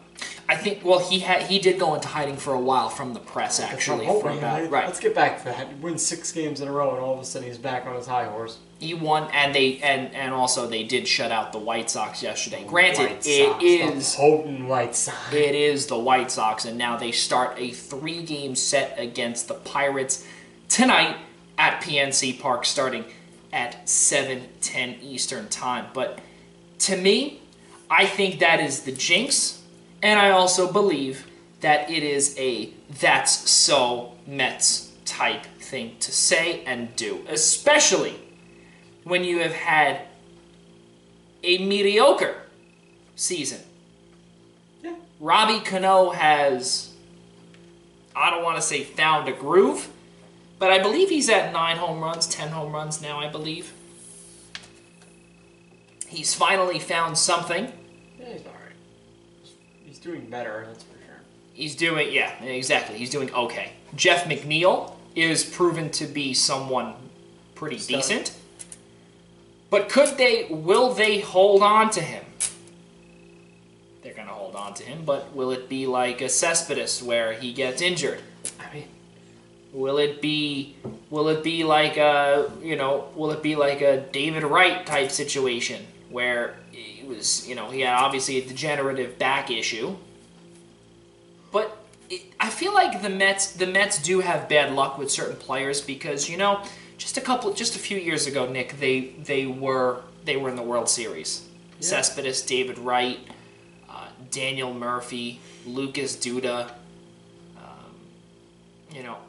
Asdrubal Cabrera. It's really a Michael Conforto, Michael Kadire. Oh my God. I am pulling these names just, it's unbelievable. And I think the Mets are haunted from what's happened to Cespedes. And I'm sure, we'll never know this, but I'm assuming that they probably have insurance on his deal. Probably. On the most recent deal. I know for a fact they have the insurance on David Wright's deal. And I think the Mets have done it the wrong way. And I think you and I, Nick, we have argued about that. And that's what makes this show great. And it's going to keep getting better as well. Once football season gets here and the Jets and the Eagles play, we'll have a special. You wearing your Jets jersey, me wearing my Eagles jersey. But I guess I'll need to own a Jets jersey. There you go. Or even a t-shirt. Whatever you have. A t-shirt. Well, whatever you got. We get a Joe Douglas jersey. There you go. There you go. There you go. In my opinion, the Mets did it wrong. You traded away so much for Edwin Diaz. And the kicker, the throw-in, was $30 million of Robbie Cano for the next, I don't know, 5 years? That long? I think so. He signed that 10-year, $300 million. I think it was in 2013. Was that recently? Damn. Was it 13? Now we gotta look. Kill me. I'm almost positive. Alright, while you're looking that up, I mean, the way I saw it with the Mets then is that they're trying to capitalize on not having to sign Syndergaard just yet, not having to sign Wheeler just yet, and having DeGrom still being on the fringe of his prime, just coming off one of the best pitching seasons we've seen in a really long time. DeGrom was only going to get older. Eventually, you're going to have to pay or trade Syndergaard and Wheeler. They tried to take advantage of a possible win-now opportunity and solve two problems at once, bringing in one of the best closers in the league, who hasn't exactly worked out. And Robbie Cano, you at least figure would be able to hit for some average and play a position that they hadn't locked down yet. Jeff McNeil looked good last year, but we didn't know if he was a long-term option at second. So, I mean, the move obviously now looks like a disaster. You're trading your top prospect, Jarred Kelenic, in the trade, and he's looked very good so far. He played in the Futures game. But Justin Dunn as well. I understand what the Mets were trying to do. They were trying to capitalize on the fact that their best asset, their starting pitching, was going to either become too old to be effective or too expensive to keep, and they tried to take one big swing and succeed with those three guys in the fold. Things just haven't worked out. Yes, but the issue is that you can trade Jarred Kelenic and Justin Dunn, and you could package them up along with Jay Bruce, and you could get someone better than Edwin Diaz and Robbie Cano. Yeah, true. They wanted to send back all their other sets, send back their Jay Bruces and Anthony Suarez. But what they wanted, but the problem was, Nick, also, is that what they wanted to do was they wanted those names without actually getting better. They wanted to trade. It was basically, it was terrible. In my opinion, and just even looking here, from what we have seen, it is a disaster. There is what multiple people have said here, and I'm looking, Mike Puma of the New York Post, they earned it an F for Robbie Cano this season. A massive misstep. The trade for Robbie Cano was a massive misstep, and guess what? Hate to say it, but he was the forefront of that trade. Wait a minute. Have you got it in mind? He was, because if you look at it, Edwin Diaz was, again, a flash in the pan. Yeah, he had a couple of good years under his belt. I feel like this year would be more of the aberration if you look back on how he's pitched his entire career. And it's blew up in his face. It blew up in his face.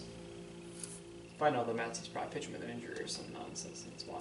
They trade him and he'd immediately become excellent. You know, Anthony Swarzak has been really good this year. After being really bad for the Mets last year, and they traded him basically for nothing. So I wouldn't doubt that this is a Mets-ish type. Are you surprised? A 90-year-old pitching coach isn't getting the most out of him.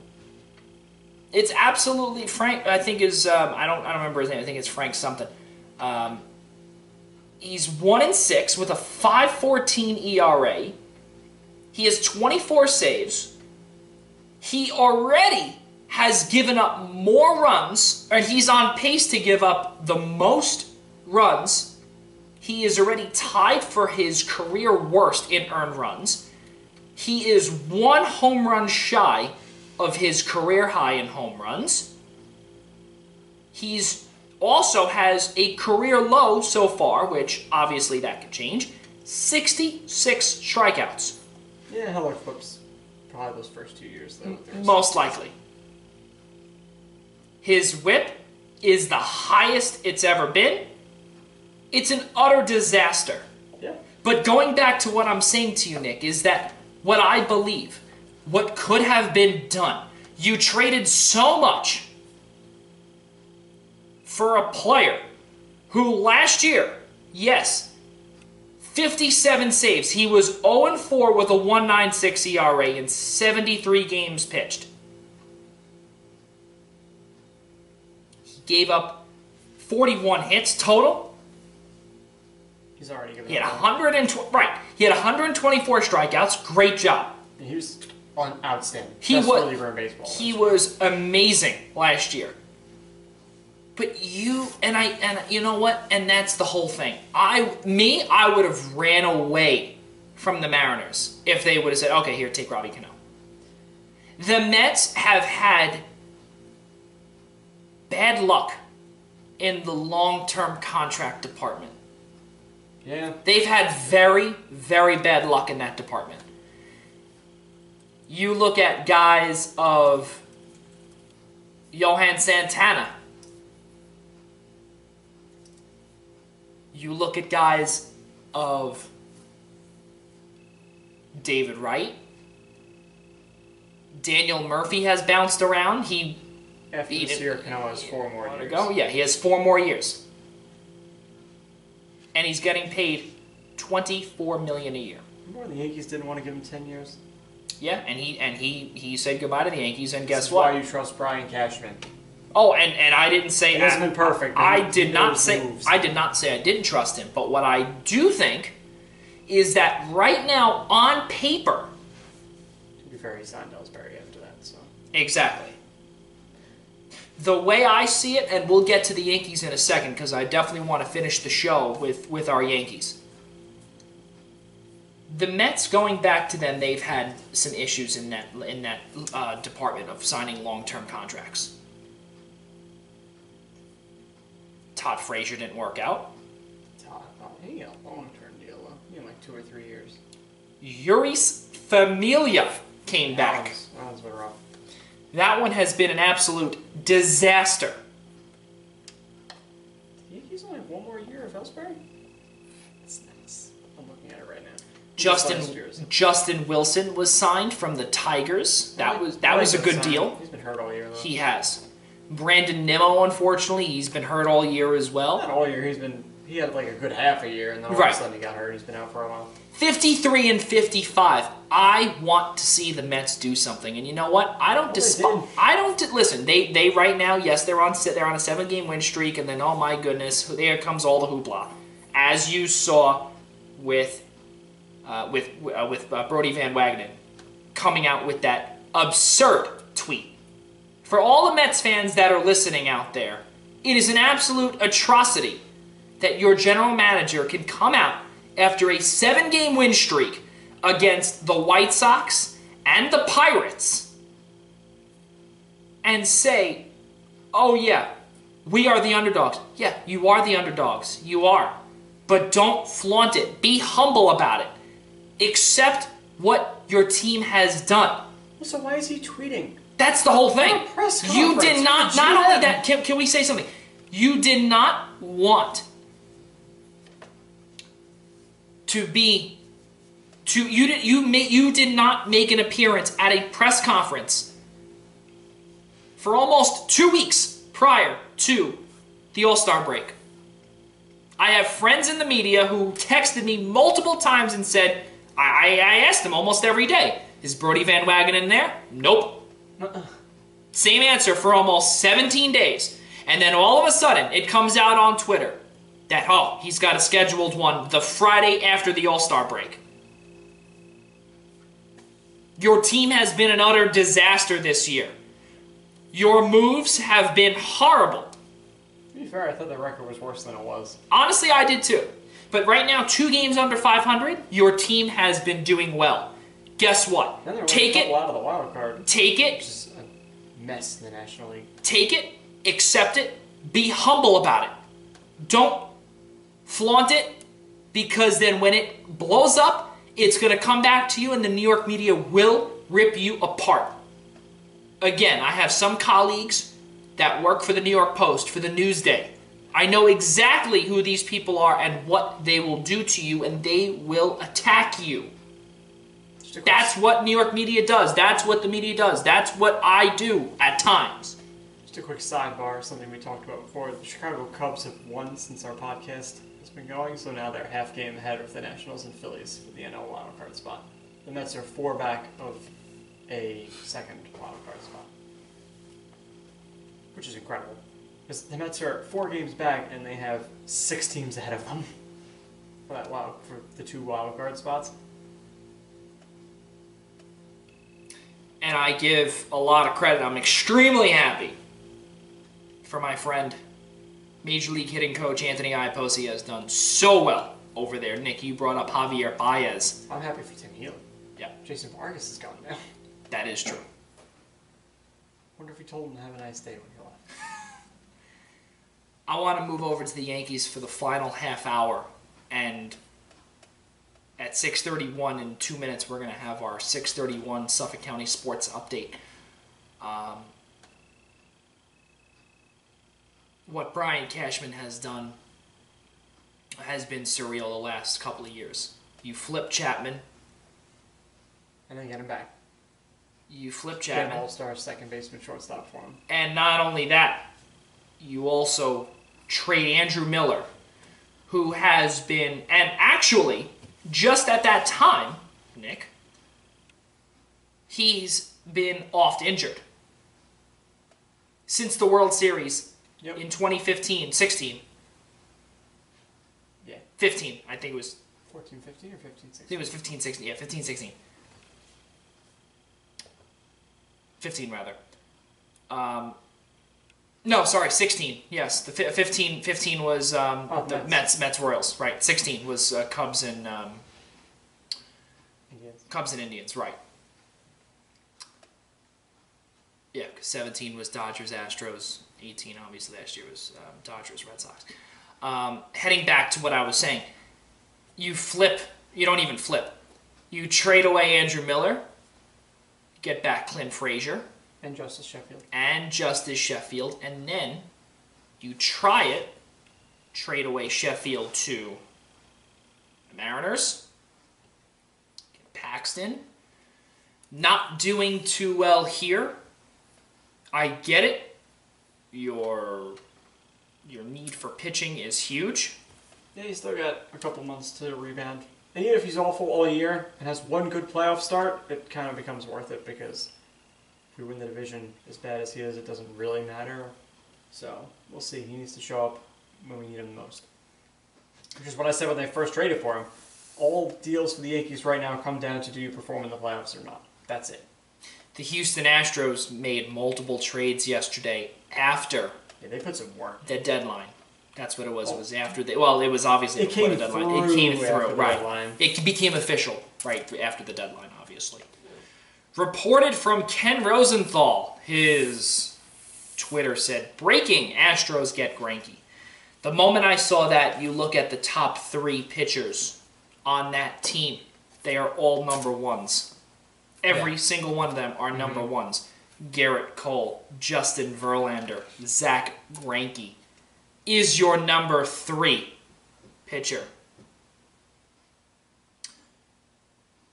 Can the Yankees, can the Red Sox, can the Indians, the Twins? Yeah, I think Twins didn't do anything either.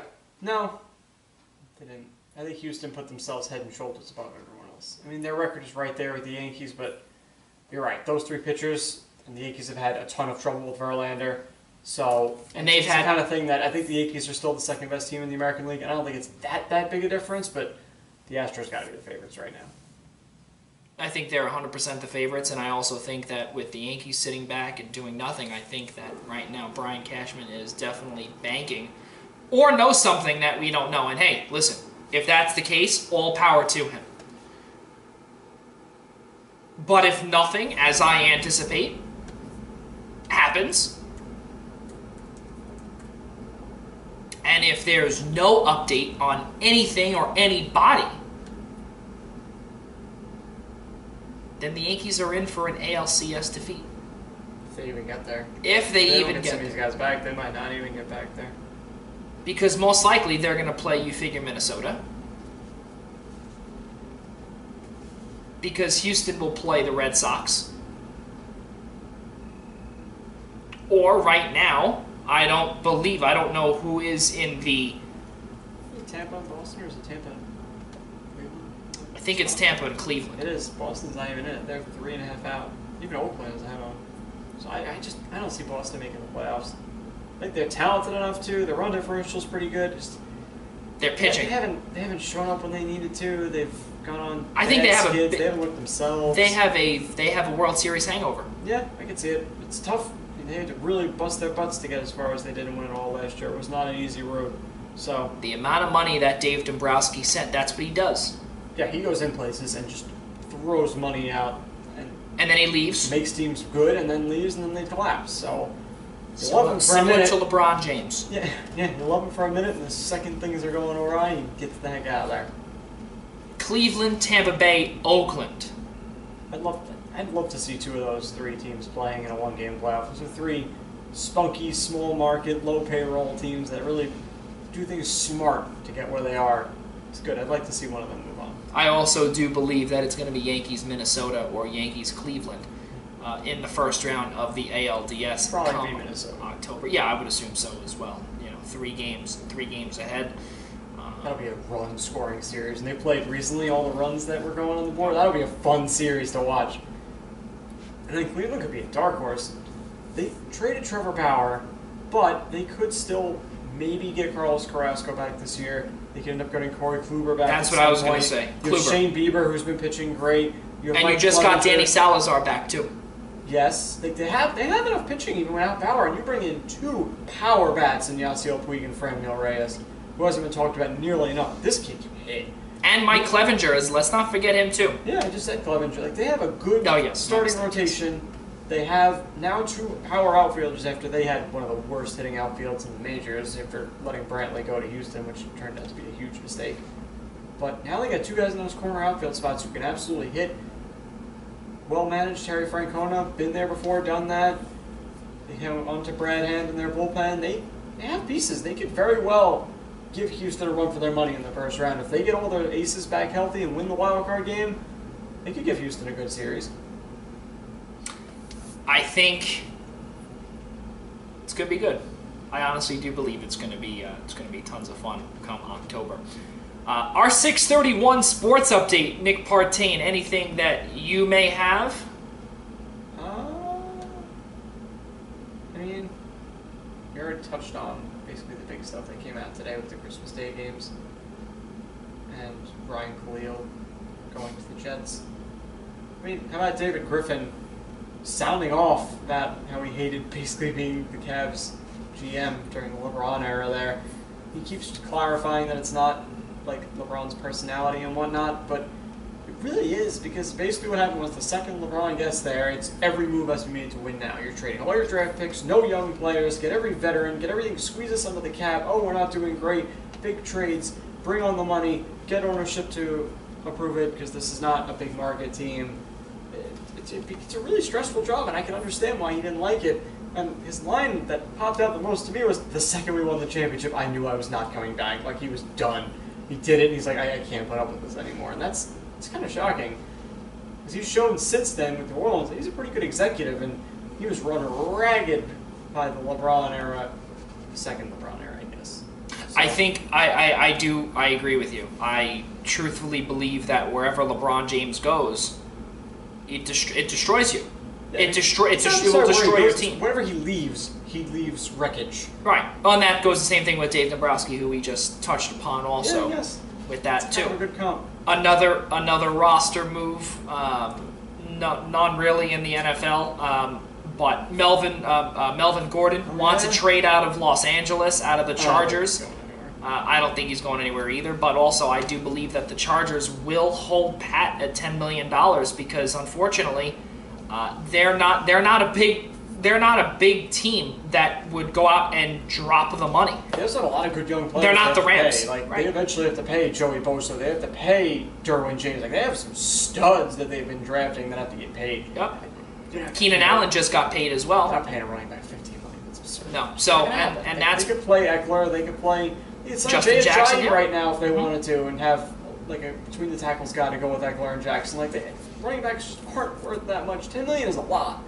Like, you should be happy he's even getting offered that. And I think eventually he's got to smarten up and just take $10 million a year. And he's also not someone without a contract, a la J. Davion Clowney. He never signed his franchise tag. Melvin Gordon right now has a contract. Yeah. He's under the 5th-year option. So exactly. He's contracted. But yeah, Clowney knows what's going to happen there. Yeah, but I don't believe Clowney is going to be on the team come September 8th. Joe Douglas do the thing. Oh my, that would be something. Well, there's a lot of rumors. That cost by a lot. There's a lot of rumors going around that the Eagles could potentially do something as well. And really, I think does he fit Philly though? Because he's he been playing as an outside linebacker. He's a 3-4. Right. Yep. And he doesn't because Jim Schwartz is a 4-3 guy. Hey, right. Listen, even though I'm sure he'd be fine as an end there, but I don't know if you're going to give up the assets the Eagles would have to kind of squeeze in somewhere. I wouldn't do it, and especially Connor Barwin has come out and has said publicly, "Listen, Howie Roseman, call me. I want to play for you." Most guys, they come out and say that usually towards their latter years, and that's kind of what happened now. Connor Barwin has said also that, and he wasn't good with the Giants. No. He was decent with the Rams. He was a good locker room presence. Not that good there also, but once he left, once Chip Kelly got fired, it went downhill. Because, again, he's a 3-4 outside linebacker. He says he wants to try and play either weak side or maybe a right side defensive end. Yeah, weak side linebacker cool. Would be odd if he's not rushing the pass. That's what I'm saying. I don't see kind of a weird. The only comp I can think of is maybe kind of like the role Bruce Irvin played on the Seahawks back when they played the 4-3. Right. Because he was a good rusher from that position. So maybe Bruce Irvin is also a type 3-4 guy. And he played in a 4-3 system. He did win the Super Bowl. Right. Good for him. But that was a loaded defense, man. They had a bunch of guys who were flat-out chess pieces all over the place you could move around. And we'll get to that in a second. But Jonathan Cyprien, former safety, former Tennessee Titan, current safety. He tore his his ACL last year. Yeah, his ACL last year. Eagles signed him to a one-year deal. Most likely will be on the roster. I think their Eagles are going for it completely. I think that was evident. Everything they've done basically. They've one of the best rosters in the league. They know what they're doing. They've signed names. They've continued to sign names. Your fourth safety, Nick Partain, is Andrew Sendejo. I don't really know how you can have Andrew Sendejo as your fourth safety. Well, the problem is that Rodney McLeod is coming off of a season-ending knee injury, so if he's not healthy, then really Sendejo is your one reserve, or Cyprien, depending on how healthy he is. I mean, he's had plenty of time to recover, but we don't know what he'll be like coming off of a missed season. So it's not like they have four studs back there. You got to be careful. We don't know exactly who's going to be healthy and ready to go. So, and also another update as well. Spencer Ware for the Colts was just placed on the PUP reserve. His season is officially over, which is really a shame. I think, obviously, with Marlon Mack being there, he would have been the number 2. Spencer Ware. He was one of my favorite fantasy football pickups. Every time with Kansas City. Yeah, every time a starter got hurt, there was like, go get Spencer Ware. He's going to be awesome. And he put up like big weeks and like little chunks every time he got the start. So we won't be hearing his name this season in our fantasy football league. But if we play with the right people, they might draft him. That is very true. Nick, let's talk about though football. We're here. We've spoken about Ryan Khalil. We didn't speak about our predictions. We didn't speak about, Hall of Fame. The Hall of Fame induction ceremony is tomorrow in Canton, Ohio. Champ Bailey, Ed Reed. 2 guys that grew up watching dominate. it's unbelievable to see, especially Ed Reed, one of the best safeties in the NFL, one of the best safeties ever. Yeah, he might be the best ball hawking safety ever. Well, you very, also very, have, very few track balls in the air and also baited have Brian quarterbacks. Dawkins as well. Yeah, I feel like Dawkins wasn't as much of a ball hawk as he was a big hitter. Like Ed Reed was just a pure center fielder. I'm going to bait you the quarterback. Yes. Like one of the interviews he had after I think he was voted in, he was talking about how he baited Peyton Manning. Oh yeah. In like a game like years earlier. Oh yeah. He like faked that he didn't know what the freaking assignment was, and Peyton threw a deep ball, and he turned and got him on the pick. Yeah. Like this guy was otherworldly out there with his brain. Yeah. Really fun player to watch. I don't think that there is a safety out there that can be compared to him today. I don't think so. No. I don't think so. I think there you have a whole bunch of safeties, Landon Collins, to Definitely name not the one. same type. Definitely not the same type, but in terms of production, probably Kevin Byard is the closest because he gets a lot of picks. Like that guy can absolutely play center field too. That might be the only guy I can think of. Tennessee Titans, just signed that big deal. Yep. And he got rewarded for that. Nick, your biggest storyline for football, baseball heading into the final 15 minutes of our show? It's got to be Cleveland Browns, right? Going from being the laughingstock of the league, turning things around. Baker Mayfield, OBJ, big personalities. Freddie Kitchens is the new head coach. They are volatile. They are fun. They are loud. They are brash. Can they win games? They're in a division that is incredibly winnable after Bell and Brown leave the Steelers. The Ravens lost C.J. Mosley. They lost Zadarius Smith. Like, they both lost major pieces. The Bengals are nowhere near contending. They have a new head coach and a crummy roster. And also, they also lost A.J. Green for probably about 2-3 weeks into the season. Right. So, are the Browns going to do something? Can they be competitive? Are they Super Bowl contenders? I don't know. There are a lot of good teams in the AFC. You got to still put the Patriots ahead of the Browns for sure. Kansas City I'd put ahead of them. I'd put the Chargers ahead of them. And I'd probably put the Colts ahead of them just because they had a full, complete, great season last year and superb management. So they're going to be up there. I think they're the best team in the division. I think they should win that division. But the Browns the just Browns. Yes, I'm sorry. The Browns should win their division. They should be the best team in there. But counting out the Ravens and Steelers is very hard. Every year those two teams compete. And we'll see how that goes. But I think they're the best story. Yeah, I do see that. I think that's going to be tons of fun as well, and I think another storyline too I want to bring up are these holdouts, and I think that Ezekiel Elliott, Jerry Jones is another one who needs to shut his mouth, but unfortunately that'll never happen. He's come out publicly and said that we don't need a rushing champion to win the Super Bowl. Yeah. Okay, if that's what you want to say, sure. I mean, if you look at your Super Bowls back in the '90s, it was Troy Aikman, it was Emmitt Smith, it was Michael Irvin. I don't know. I mean, if Emmitt Smith wasn't there for 3 of them, or for a majority of his time, I don't know if they would have won the Super Bowl. Yeah, that's definitely fair, but this is a very different era. It is true. It is true. Even a superstar running back doesn't have the impact. I mean, when was the last time running back won a Super Bowl? But you know what? The game has changed. I do agree with that. Yes, you don't need him, but he can change the whole offense, though. Yeah. Oh, absolutely. They're going to try and sign him. He's just trying to play hardball on the money because he knows he has to sign Dak. He knows he has to sign Amari Cooper. But one thing Jerry Jones has done well is he's signed good contracts for his best players. Like, he doesn't go out there and overpay. He gives the guys the money they deserve when they deserve it. He knows how to get star players under contract. So he just knows he has 3 huge ones on the horizon, and he's going to try and manage it as best he can because Elliott is one of the best running backs in the league. If he's a head case off the field, you don't know what's going on. That's the whole thing. So that's where they can try and bargain down with him. They can use the running backs aren't that valuable argument. He's trying to chip away at his value to the point where he can sign him to a respectable contract.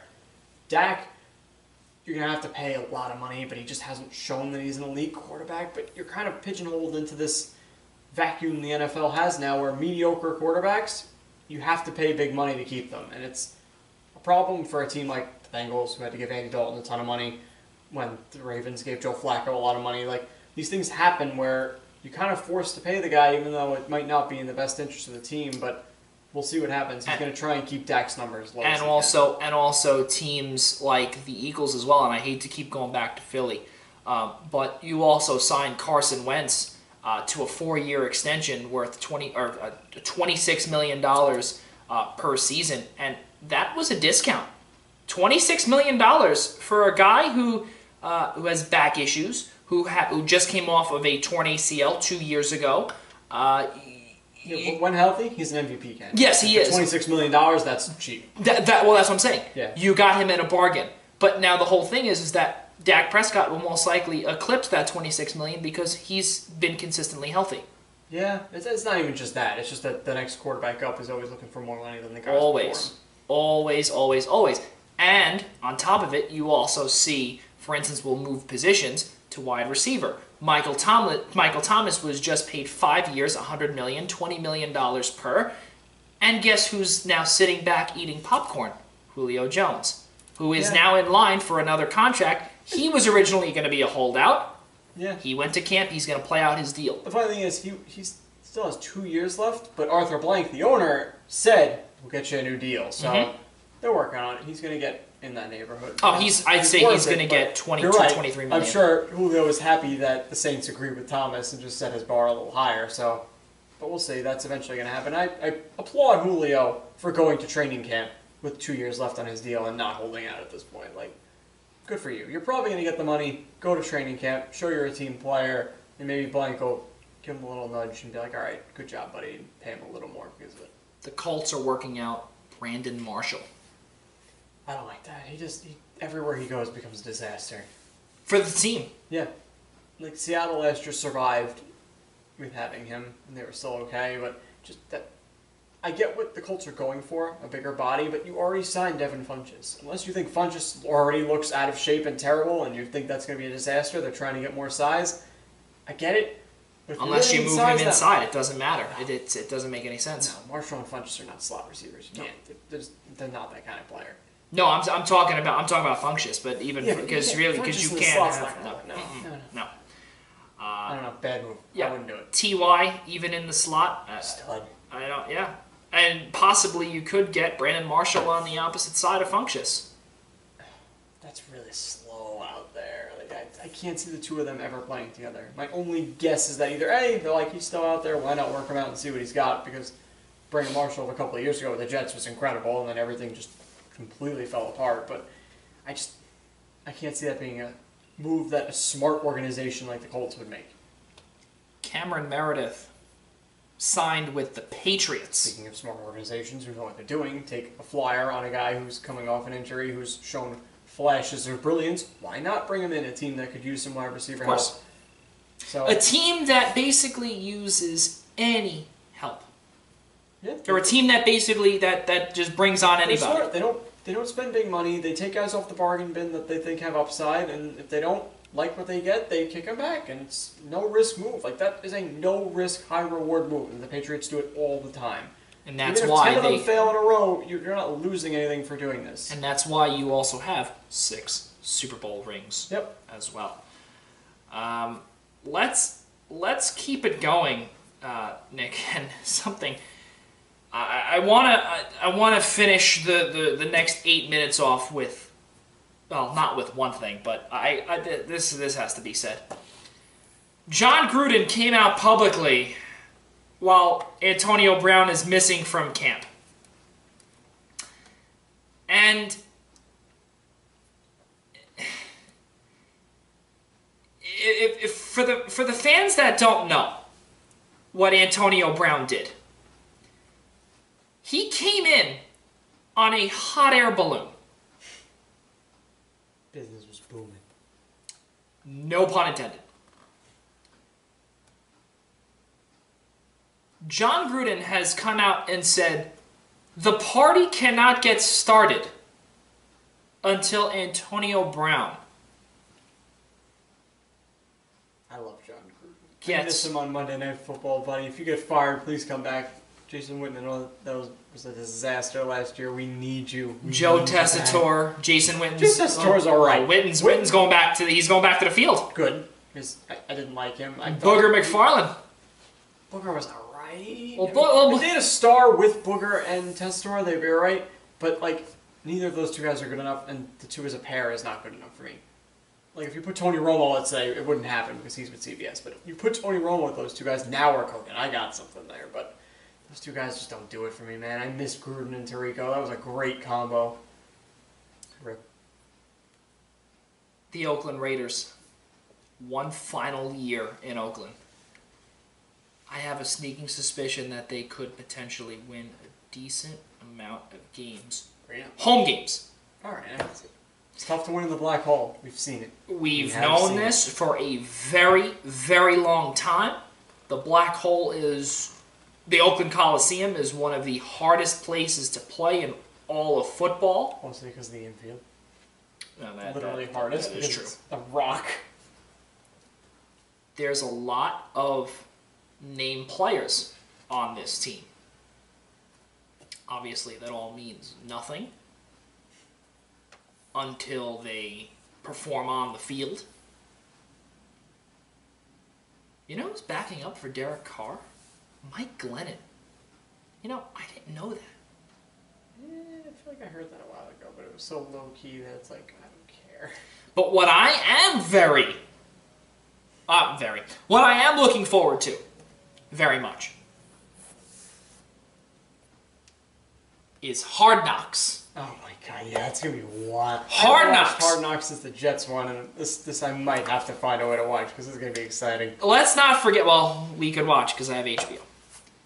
What we can do, what we will see, and I hate to bring this up, but it's funny. Nathan Peterman. How about Richie Incognito? How he's allowed to. Thank you very much, folks. Richie Incognito will be making his Hard Knocks debut on Monday. I believe it's Monday or Tuesday? Or is it Sunday? Now I gotta look. I wish they still had that Oklahoma drill where I could watch some fat lineman bury him. That'd be great. I am beyond pumped for Hard Knocks to come out, for the first episode to come out. And it comes out August 6th, so that'll be Tuesday night. And I know while I'm in Toronto, I will be. There's no doubt about it. I will be. I'll be there. I'll be watching. I really hope he picks a Gruden grinder every episode. That would be fun. But Nick, I want to ask you about the Oakland Raiders. The Raiders. Could they be a team to look out for? No. I just don't see it. I don't think so. Their division is one of the toughest in football. All three of the other teams that they're playing around have a claim to being something. Like the Broncos, if they can rekindle that defense they've had, could be something. I think the Broncos could be good. The problem is the Chiefs and Chargers are two of the best teams in the conference. And on top of it, too, the Broncos also just signed Theo Riddick.